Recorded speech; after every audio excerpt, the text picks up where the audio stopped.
జ్ఞాన చైతన్య ప్రసారం. నమస్కారం, మన ధర్మం కార్యక్రమానికి స్వాగతం. ఇవాళ మన ధర్మం కార్యక్రమంలో మన ధర్మ సందేహాలను నివృత్తి చేసేందుకు మనతో పాటు ఉన్నారు ప్రముఖ ఆధ్యాత్మికవేత్త ఆచార్య శ్రీ తాడేపల్లి పతంజలి గారు.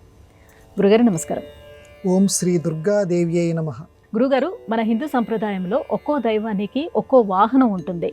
అలాగే ఒంటెను ఆంజనేయ స్వామికి వాహనంగా ఎందుకు పేర్కొంటారు? దీనికి పురాణ ప్రమాణం ఏదైనా ఉందా? ఆంజనేయమతి పాటలాననం కాంచనాద్రికమనీయ విగ్రహం. మహానుభావుడు ఆంజనేయ స్వామి వారి యొక్క స్మరణతోటి మనం ప్రారంభించుకున్నాం. మీరన్నట్లుగా మీ ప్రశ్నలో మొదటి భాగానికి జవాబు చెప్తాను. ఒక్కొక్క దేవుడికి ఒక్కొక్క వాహనం కింద మన పురాణ గ్రంథాల్లో చెబుతూ ఉంటారు. అసలు వాహనాలు ఏమిటి, ఆ పక్షులు ఏమిటి, ఆ పక్షుల మీద ఈ మహానుభావులు కూర్చోవటం ఏమిటి? శివుడికి వచ్చేసరికి ఏమో నంది అంటారు, విష్ణుమూర్తికి వచ్చేసరికి గరుత్మంతుడు అంటారు. పక్షుల మీద కూర్చోవటం ఏమిటంటే, పెద్దలు శ్రీభాష్యం అప్పలాచార్యుల వారిని ప్రాతస్మరణీయులు, సుందరకాండ అని అద్భుతమైనటువంటి ఆ గ్రంథానికి ఆయన వ్యాఖ్యానం రాశారు. సుందరకాండ భాష్యం, అందులో జవాబు చెప్పారు. ఇవి వాహనాలు అనంటే స్వామికి సంబంధించినటువంటి మంత్రాలు. చక్కగా తేల్చారు ఆయన. వాహనము అనంటే మీరేదో పక్షి అనేటువంటి ఆలోచనకి వెళ్ళకండి, ఎద్దు అనేటువంటి ఆలోచనకి వెళ్ళకండి. ఇప్పుడు ఓం నమో నారాయణాయ అనేటువంటి ఏదైతే అష్టాక్షరి ఉందో, నమశివాయ అనేటువంటి ఏదైతే పంచాక్షరి ఉందో, అవి ఆ స్వామి యొక్క వాహనాల కింద మనకి చూపెడుతున్నారు. కాబట్టి ఆ మంత్రాక్షరాలని జపిస్తే స్వామి మనకి ప్రసన్నుడవుతాడు. ఎందుకని?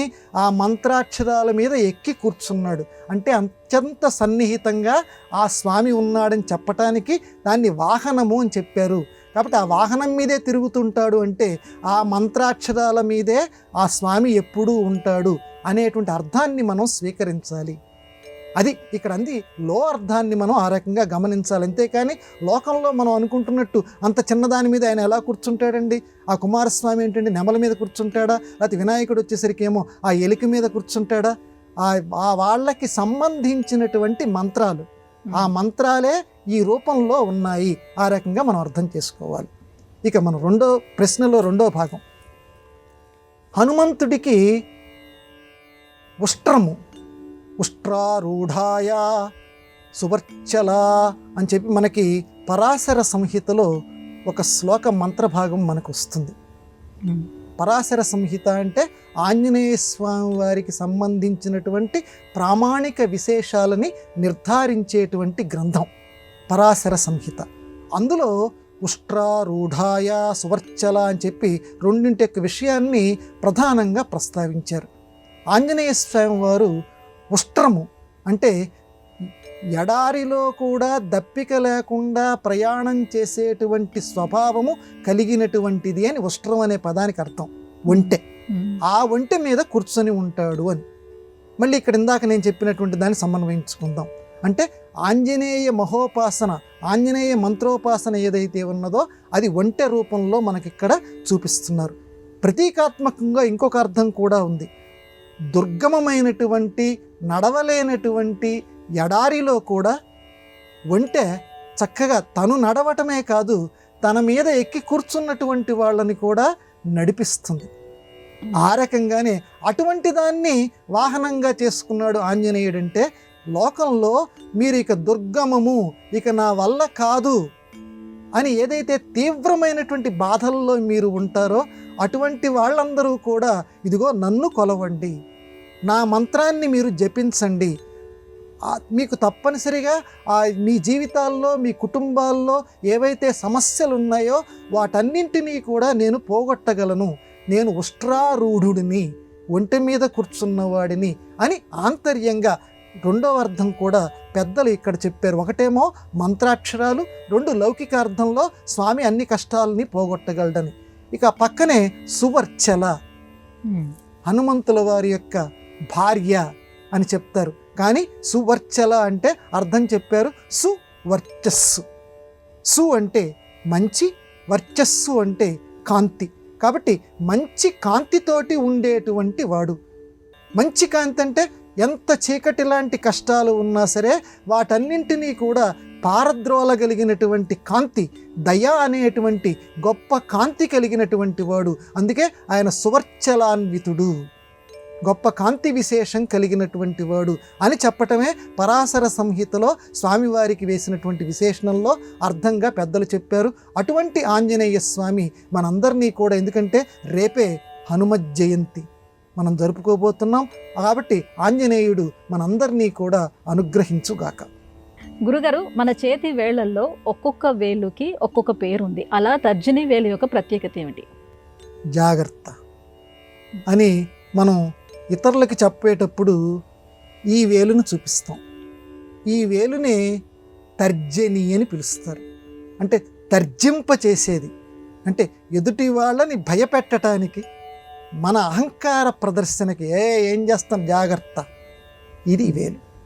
కాబట్టి ఈ వేలుని కొన్ని పరిస్థితుల్లో, ఎట్టి పరిస్థితుల్లో మీరు వాడకండి అని మన ధర్మశాస్త్రం నిషేధించింది. ఎక్కడెక్కడ వాడకూడదు అని అంటే ఆచమనం చేసేటప్పుడు ఇట్లా మనం నీరుని కేశవాయ స్వాహ నారాయణ స్వాహ అని మనం తీసుకునేటప్పుడు ఎట్టి పరిస్థితుల్లోనూ ఈ వేలు యొక్క స్పర్శ మనకి తగలకూడదు. అంత జాగ్రత్తగా మనం ఆచమనం చెయ్యాలి. ఎందుకంటే ఇది కనుక తగిలింది అని అంటే అహంకారం మళ్ళీ చేరుతూనే ఉంటుంది.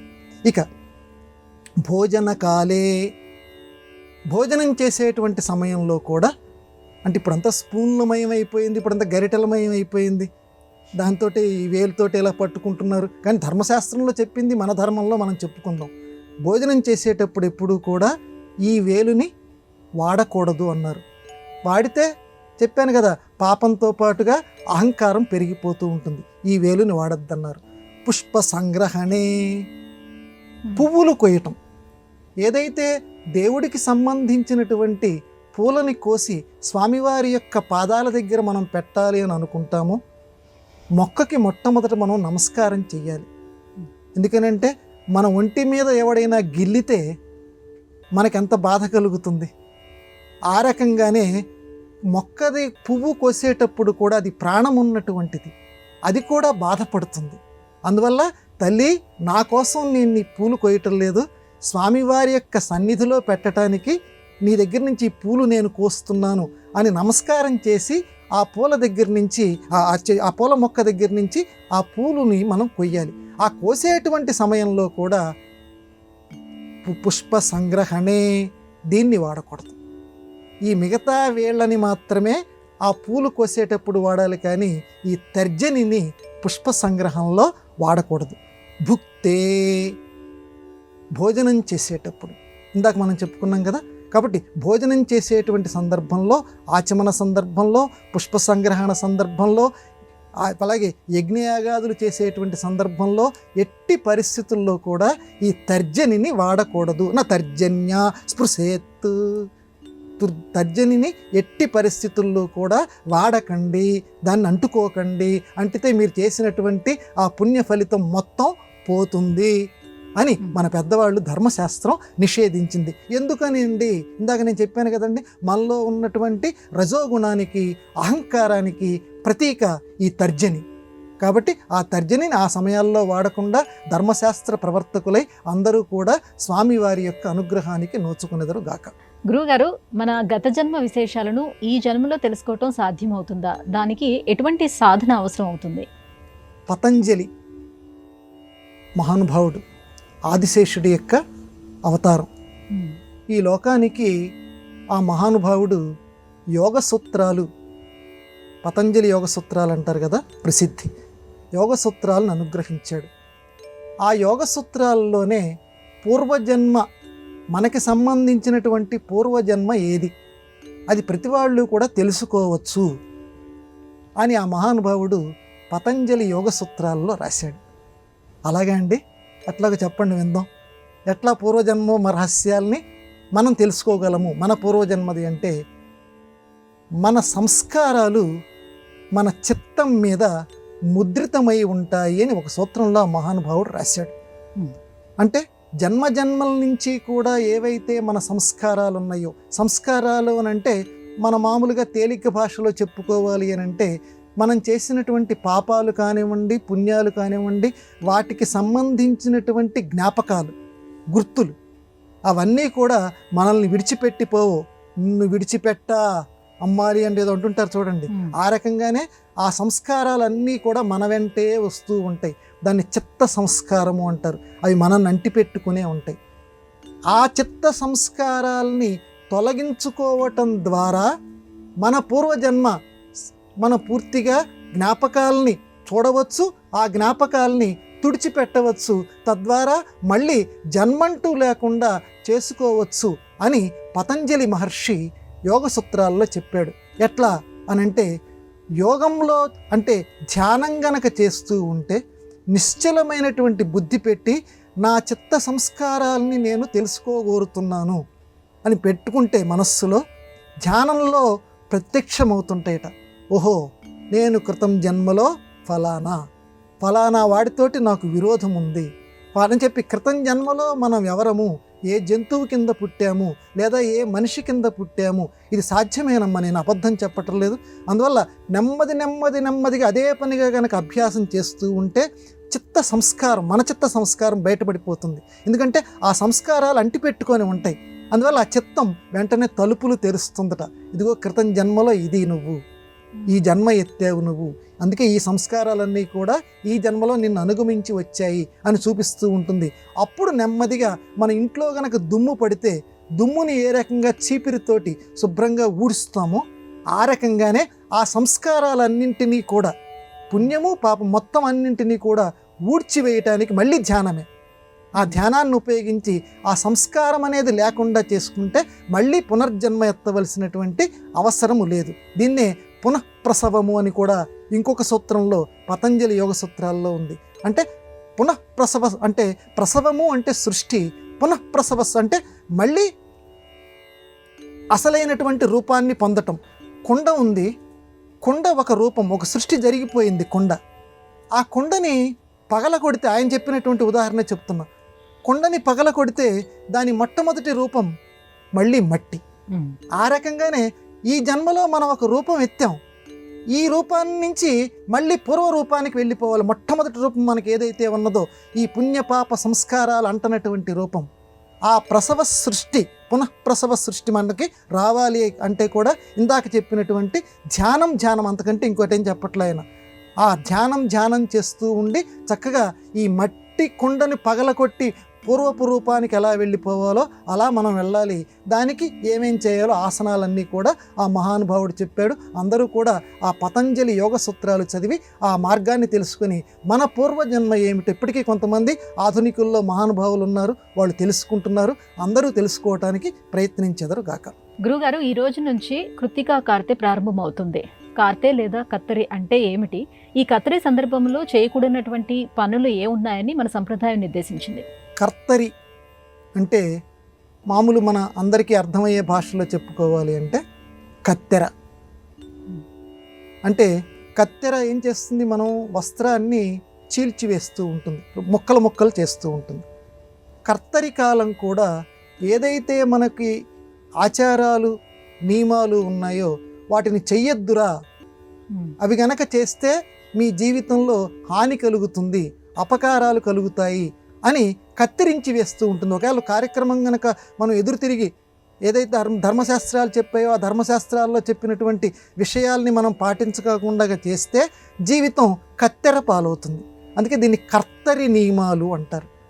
ఏమేం చేయకూడదు, గృహప్రవేశాలు చేయకూడదు, అలాగే ఇంటికి సంబంధించినటువంటి శంకుస్థాపనలు చేయకూడదు, అలాగే వివాహాది శుభ కార్యక్రమాలు చేయకూడదు, అట్లాగే ఏదైనా ఒక పుణ్య కార్యక్రమాలు ఏవైతే ఉన్నాయో వాటికి సంబంధించి ఆలోచనలు మొదలు పెట్టకూడదు, బావులు మొదలైనటువంటి వాటిని తవ్వించకూడదు. ఇక మొత్తం మీద చెప్పాలి అని అంటే లోకంలో ఏవైతే శుభ కార్యక్రమాలు ఉన్నాయో ఇవి చేస్తే మన జీవితంలో మంచి జరుగుతుంది, లేకపోతే మన కుటుంబానికి మంచి జరుగుతుంది, మన కుటుంబంలో మనం నిర్వర్తించవలసినటువంటి బాధ్యతలు ఇవి అని ఏవైతే మనం అనుకుంటున్నామో, అందులో ముఖ్యమైనవన్నీ ఏవైతే అనుకుంటున్నామో అవన్నీ కూడా ఈ కర్తరి వెళ్ళేంత వరకు కూడా మనం, ఎందుకంటే కృత్తిక కార్తెయిది, ఈ కర్తరి నియమాలు ఉన్నాయి, ఇది వెళ్ళేంత వరకు కొంచెం మౌనంగా ఉండి వాటిని చేయకుండా ఉండటం మంచిది. చేస్తేనండి చెప్పాం కదా, చేస్తే దానికి తగినటువంటి ఫలితాన్ని అనుభవిస్తాం, తర్వాత శుభ్రంగా చేసుకోవచ్చు. అయితే కర్తరిలో ఎక్కడైతే చెడు ఉంటుందో చెడులో కూడా మంచిని చూడమంటుంది మన ధర్మశాస్త్రం. పూజలు చేసేటువంటి పూజలు మాత్రం, అంటే వ్యక్తిగతంగా ఎవరికి వాళ్ళు చేసుకునేటువంటి పూజలు మాత్రం మిగతా రోజుల కంటే కూడా రెట్టింపు ఫలితాన్ని ఇస్తాయట. అది ఈ కర్తల్లో ఉన్నటువంటి గొప్పతనం. అందువల్ల మిగతా రోజుల్లో చేసేది ఒక 100% నీకు ఫలితాన్ని ఇస్తే, ఈ కర్తరిలో చేసేది 200% ఫలితాన్ని ఇస్తాయి వ్యక్తిగతంగా. కానీ సామూహికంగా మాత్రం శుభ కార్యక్రమాలు నిర్వర్తించకూడదు. ఇవి కర్తరి నియమాలు. గురుగారు, హనుమంతుడికి అనేక పేర్లు ఉన్నాయి. అవన్నీ కూడా హనుమంతుడి యొక్క వైభవాన్ని తెలియజేస్తున్నాయి. అయితే రామాయణంలో హనుమంతుడిని ఆంజనేయుడు అనే పేరును వాల్మీకి ప్రస్తావించాడా? అంజనానందనం వీరం జానకీ శోకనాశనం కపీశమక్ష హంతారం వందే లంకా భయంకరం. హనుమత్ జయంతి ముందు రోజు మనం చక్కగా స్వామివారి యొక్క పదాభిషేకం చేసుకుంటున్నాం. ఆంజనేయుడు అనేటువంటి పదానికి అర్థం ఏమిటంటే అంజనాదేవి యొక్క కుమారుడు ఆంజనేయుడు.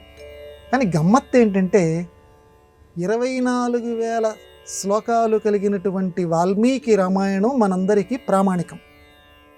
ఆ వాల్మీకి రామాయణంలో ఎక్కడా కూడా ఆంజనేయుడు అనేటువంటి పదం లేదు. హనుమాన్ ఉన్నది, మారుతాత్మజ ఉంది, కపీసుడు ఉంది, హనుమంతుడికి సంబంధించినటువంటి పర్యాయ పదాలు ఉన్నాయి. కానీ ఆంజనేయుడు అనేటువంటి పేరు ఆయనదే కదా, ఆంజనేయుడు అనేటువంటి పేరు మాత్రం ఎక్కడా లేదు.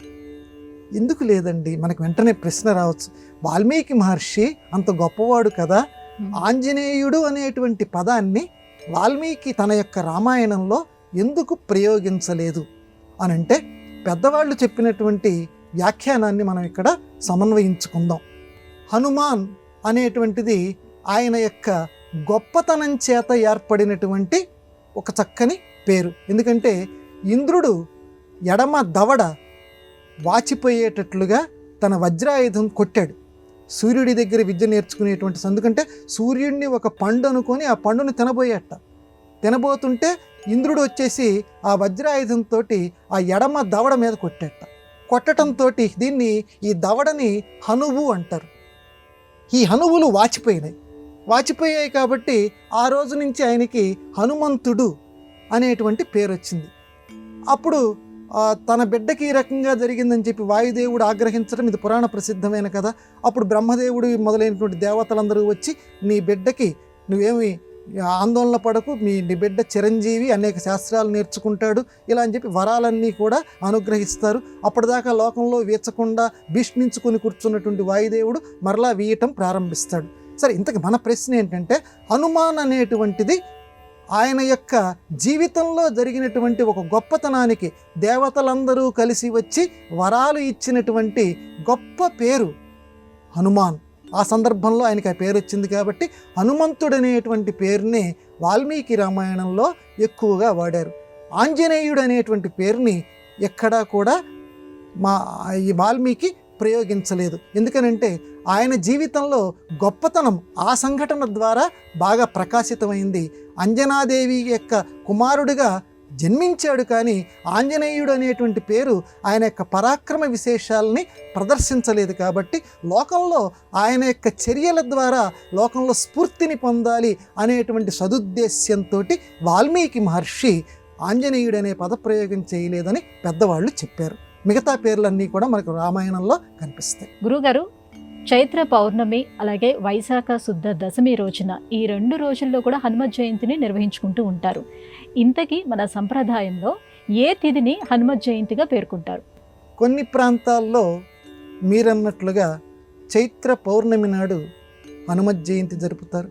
కొందరు రేపు వైశాఖ మాసం యొక్క ఈ దశమి ఏదైతే ఉన్నదో దీనికి సంబంధించి ఆంజనేయ స్వామి వారి యొక్క జయంతి జరుపుతారు. ప్రామాణికం ఏంటండి?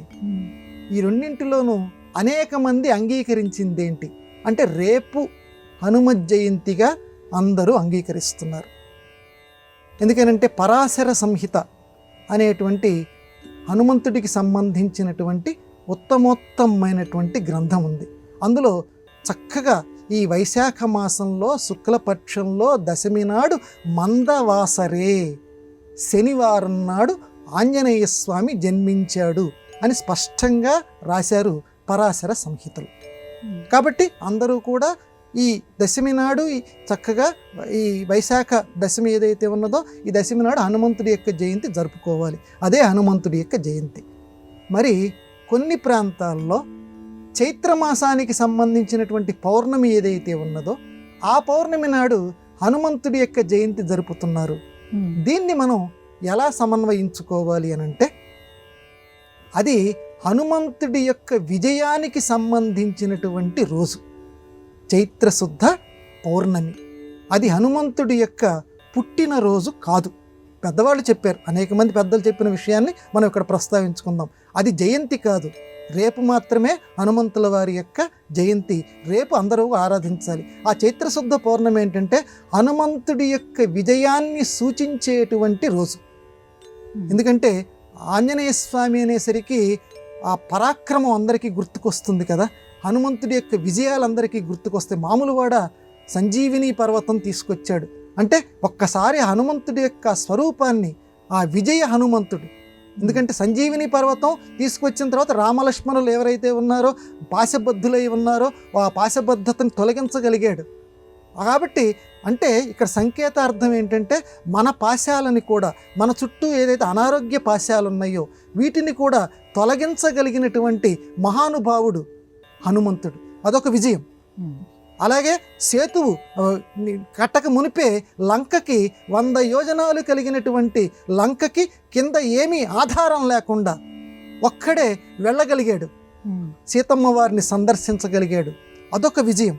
ఇలాగా హనుమంతుడి విజయాలు ఒకటా రెండా రామాయణంలో చాలా ఉన్నాయి. ఇటువంటి హనుమంతుడి విజయాలకి గుర్తుగా ఈరోజు చైత్రశుద్ధ పౌర్ణమి నాడు జరుపుకోమని చెప్పి రాముల వారు తన వాళ్ళతో చెప్పారు అని చెప్పి ఒక స్థల పురాణం. ఇది రామాయణంలో ఎక్కడ లేదు. కాబట్టి చైత్రశుద్ధ పౌర్ణమి నాడు హనుమంతుడి విజయాలకి గుర్తు కింద హనుమంతుడి శోభాయాత్ర చేస్తారు. ఆనాడు హనుమంతుల వారు ఇంత గొప్పగా విజయాలు సాధించారు. అటువంటి విజయ హనుమంతుడు మనందరినీ అనుగ్రహించుగాక అని చెప్పి ఊరేగింపు శోభాయాత్ర చేసి నలుగురికి తెలియచేస్తూ మీరందరూ కూడా ఆంజనేయుణ్ణి హనుమంతుణ్ణి సంస్మరించండి, మీకు కూడా విజయం కలుగుతుంది అని చెప్పటానికి చైత్రశుద్ధ పౌర్ణమి అని ప్రత్యేకంగా రోజును ఎంచుకున్నారు. అది హనుమంతుడి విజయోత్సవానికి గుర్తు కింద జరుపుకోవాలి ఆ పౌర్ణమి నాడు. ఎందుకంటే పౌర్ణమి అంటే ధగధగలాడేటువంటి స్వామివారి యొక్క చంద్రుడి యొక్క పూర్ణ బింబం, పూర్ణ ఆంజనేయుడు, పూర్ణ హనుమంతుడు పూర్ణంగా సంపూర్ణంగా విజయాన్ని అనుగ్రహాన్ని అనుగ్రహించాలి అని చెప్పి ఆంజనేయ స్వామిని వేడుకునేటువంటి రోజు. అది జయంతి కాదు, రేపు మాత్రమే జయంతిగా అనేకులు నమ్ముతారు. గురుగారు, మరి హనుమంతుడిని ప్రధానంగా తమలపాకులతో పూజించడంలో ఆంతర్యం ఏమిటి? ఇది స్థల పురాణాన్ని అనుసరించి ఉన్నటువంటి ప్రత్యేకమైనటువంటి కథనం. నేను ఇందాక మనవి చేసినట్లుగా వాల్మీకంలో ఎక్కడా లేదు. ఎందుకంటే సింధూరం ఒంటి నిండా పూసుకోవటం అనేటువంటిది ఏ రకంగా స్థల పురాణం. ఎందుకనంటే ఆ సీతమ్మ వారు ఆ పాపిట్లో సింధూరం పెట్టుకుంటూ ఉంటే అమ్మ ఎందుకు ఇలా చేస్తున్నావు అంటే ఇలా చేస్తే భర్తకి విజయం లభిస్తుంది నాయన అని చెప్తే నా భర్త చిరకాలం బతుకుతారు నాయన అని చెప్తే ఓహోహో ఒక పాపిట్లోనే పెట్టుకుంటే ఇంత గొప్పగా రాముల వారికి మేలు జరుగుతుందా, అందువల్ల నేను ఒంటి నిండా రాసుకుంటాను అని చెప్పి ఒంటి నిండా కూడా సింధూరం రాసుకున్నారట ఆంజనేయ స్వామి. అందుకే ఆయన మొత్తం ఒంటి నిండా సింధూరం ఉంటుందని. అలాంటిదే ఈ తమలపాకుల కథ కూడా. ఎందుకనంటే ఈ తమలపాకులు అనేటువంటివి సున్నితత్వానికి సుకుమారత్వానికి ప్రతీక. అదిగాక స్వామివారు పంపా తీర వాసిగా లోకంలో సుప్రసిద్ధుడు ఆంజనేయ స్వామి. పంపా తీరంలో ఉంటారట. ఆ పంపా తీరంలో తమలపాకుల తోటలు చాలా విరివిగా ఉన్నాయి స్థల పురాణం కింద. ఇప్పుడు ఈరోజు మనం వెళ్ళిపోయి అక్కడెక్కడ ఉన్నాయని చెప్పి మనం వెతికితే కనపడదు. కాబట్టి తమలపాకులు అంటే ఆయనకి చాలా ఇష్టం అని చెప్పి ఆయనకి ఇష్టమైనటువంటి వాటితోటి ఆయన్ని పూజ చేస్తే ఆయన మరింతగా కూడా సంతోషిస్తారు అని చెప్పి, అందువల్ల తమలపాకులతోటి ఆ స్వామివారిని పూజ చేయటం ఒక ఆచారం కింద లోకంలో వచ్చింది. అలాగే అప్పాలు వాటితో కూడా స్వామివారి యొక్క మెడలో వేస్తుంటారు. ఇవి ఎక్కడికక్కడ స్థల పురాణాల కింద లోకంలో ఉన్నటువంటి స్థానిక నమ్మకాల కింద ఏర్పడినటువంటివి. మొత్తానికి తమలపాకులతోటి పూజ చేయటంతో, ఎందుకంటే తమలపాకు అనేటువంటిది మన హిందూ సంస్కృతిలో చాలా ప్రసిద్ధి చెందినటువంటిది. ఆయన ఆ తోటలో ఉంటారు ఎక్కువగా, ఆయన చాలా ఇష్టం అని చెప్పి పూజలు చేస్తూ ఉంటారు. అటువంటి ఆంజనేయ స్వామి మనందరినీ కూడా అనుగ్రహించుగాక. గురుగారు, ఇవాళ మన ధర్మం కార్యక్రమంలో మాకు వచ్చినటువంటి సందేహాలన్నీ కూడా నివృత్తి చేసినందుకు ధన్యవాదాలండి. నమస్కారం అమ్మా. ఇది వాటి మన ధర్మం కార్యక్రమం. రేపటి మన ధర్మం కార్యక్రమంలో మళ్ళీ కలుసుకుందాం. నమస్కారం. ఈ కార్యక్రమాన్ని తిరిగి చూడాలనుకుంటే www.youtube.com/ETV Life Spiritual లో చూడవచ్చు.